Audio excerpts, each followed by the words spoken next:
The idea of this connection between the organization and a group of legitimate stakeholders, and how and what sort of relationship organizations have.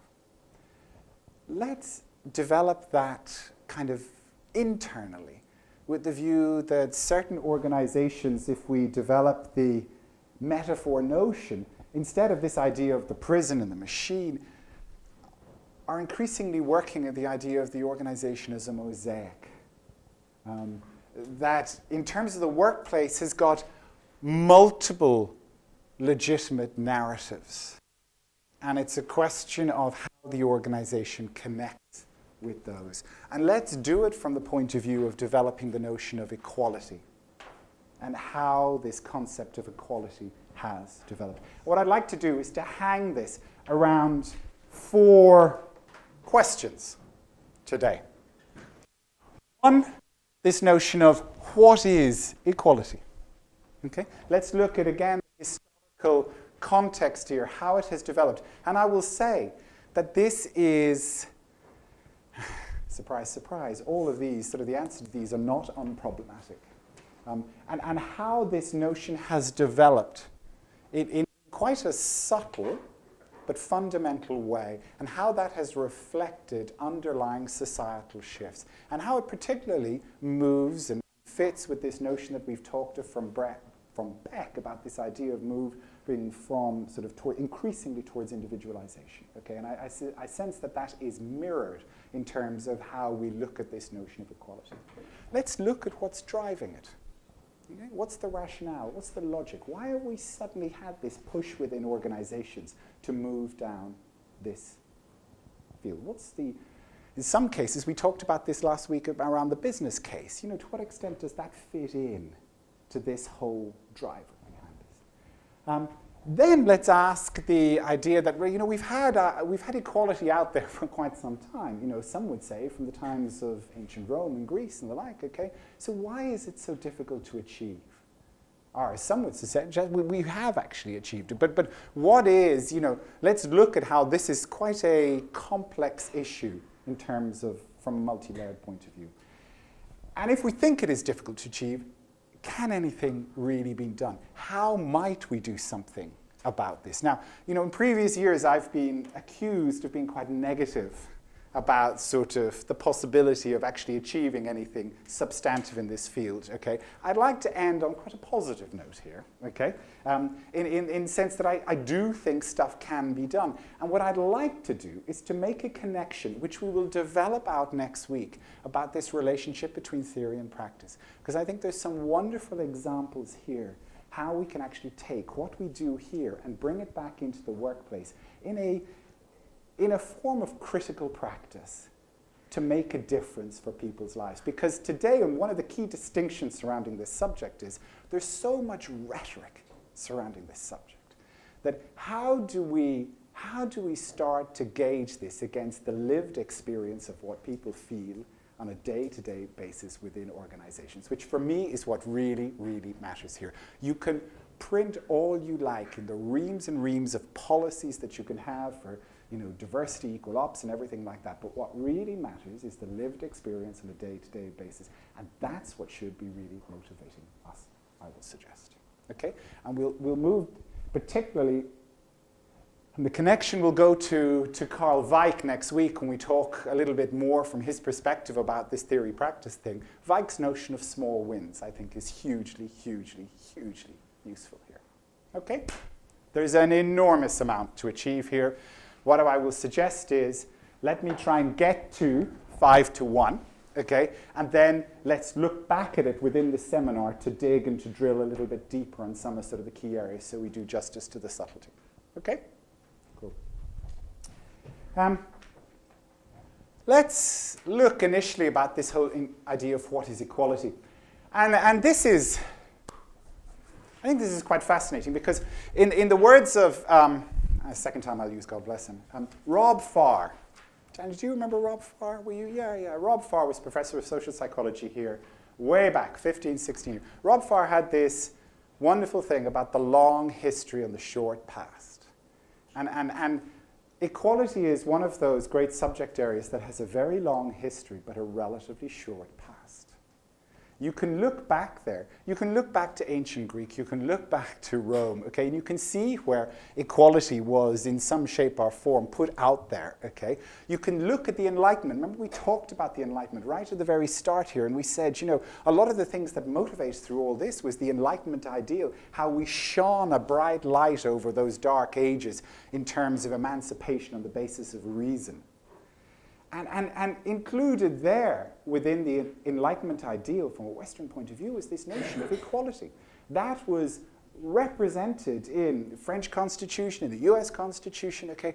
But at the same time, in practice, we have had hugely unequal societies through that period, okay?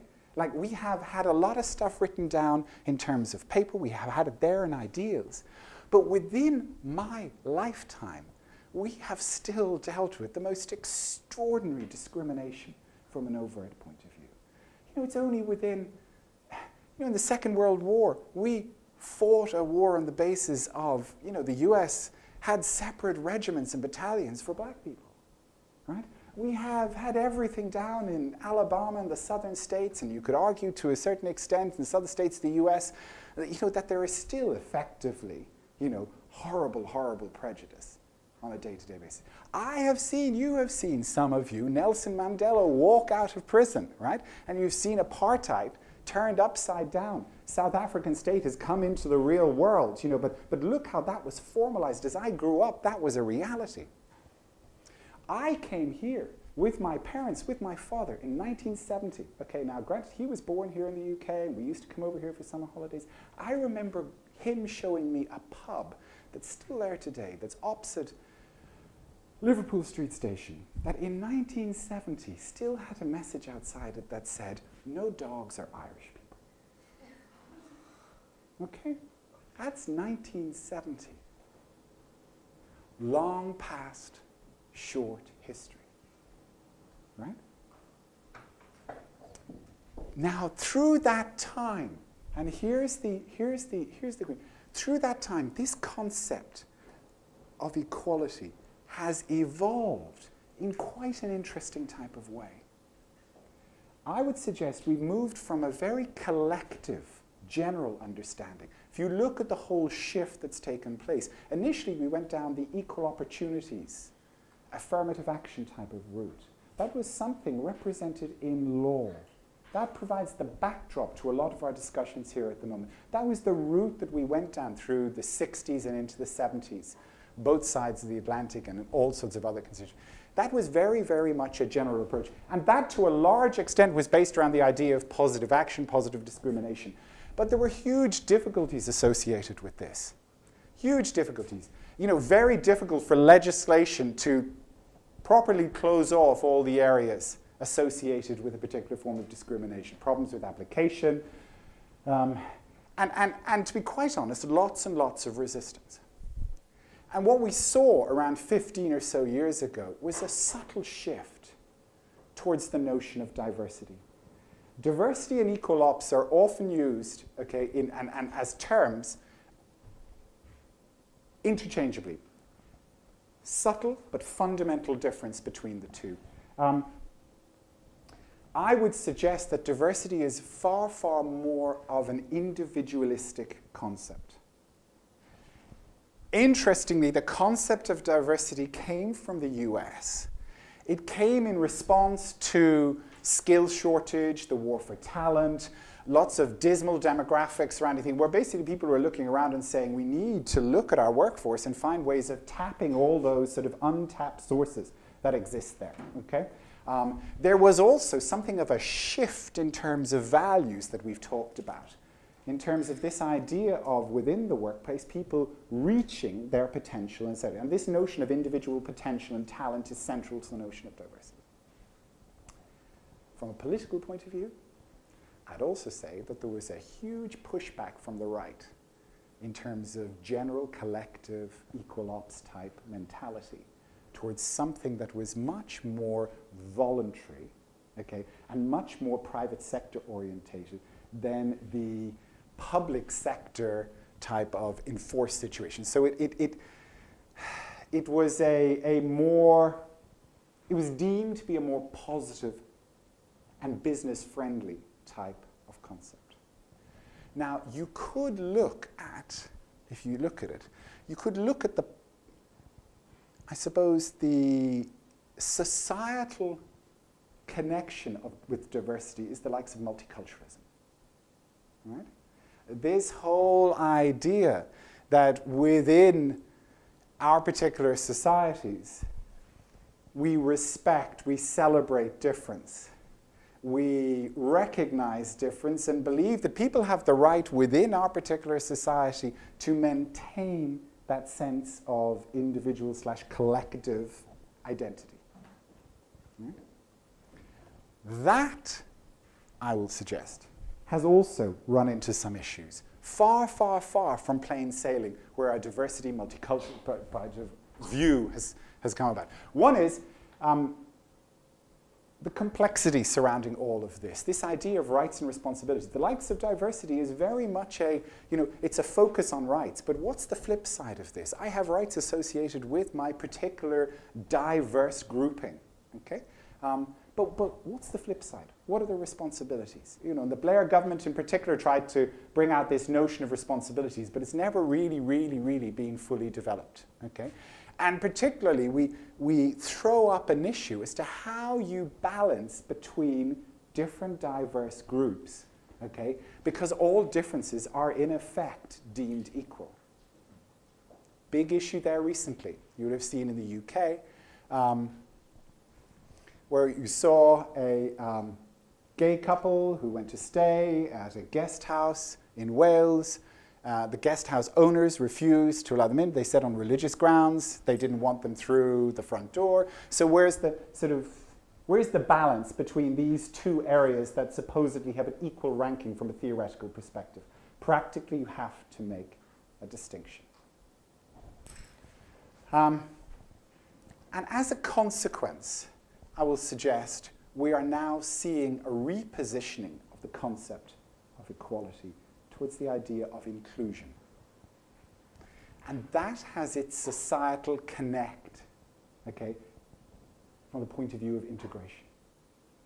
So look how this broad concept has moved from a general collective idea through to an individual concept that really focuses on difference, to increasingly something that underplays the notion of difference, but really plays up this idea of what we have in common as opposed to where we differ from one another. And I think that's quite a fascinating shift. And that's where the excitement of a lot of what we do and what we discuss here, I would suspect in Foucauldian terms, we are in the middle of a shift in discourse at the moment, and we're not quite sure where we're going. Those of you who very nicely sort of looked at PS446, revisited, will have seen what I posted there a few weeks ago, that speech from David Cameron, which basically celebrated the notion of the death of multiculturalism. Okay?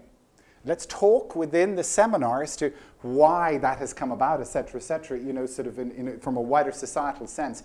But increasingly, I would be very surprised, if not over the next sort of 5 to 10 years, that we see this notion of equality being repositioned from the point of view of what we have in common and where the connect lies as opposed to what the difference is.